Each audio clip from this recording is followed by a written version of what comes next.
Trá dá raibh hí na hilcríocha ar fad ceangalta lena chéile, ach de réir a chéile, bhog siad óna chéile agus anois tá siad scapathe ar fud an domhain. Ní bhogann siad ach cúpla centiméadar sa mbliain. Faoi láthair, tá éire suite ar ilcríoch na heoráise.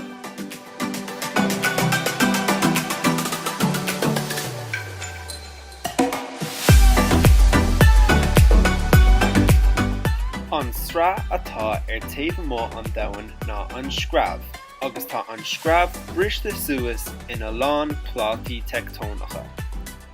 Bogann na Plátaí Teicteonacha agus snábhann siad ar an mantalín.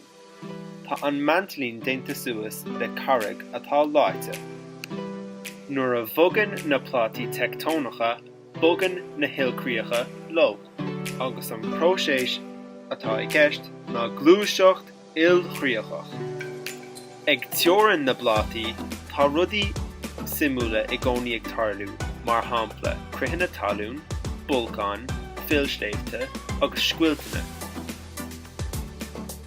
Tá trí sais difriúil maidir leis na teorann plátaí, mar shampla plátaí atá ag teacht óna chéile, anseo tarlaíonn bulcán, agus cruthaítear carreg nua as an magma.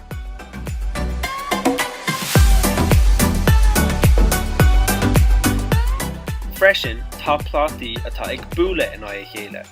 Cén pláta trom faoi pláta éadrom agus is anseo a tharlaíonn fillsléimte.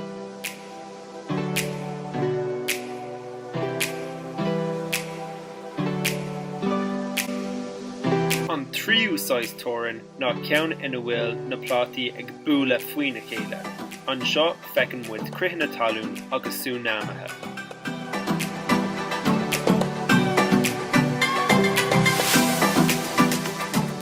Tá an domhain I gcónaí ag athrú ach sin mar gheall bhfuil na Plátaí Teicteonacha ag bogadh fuain.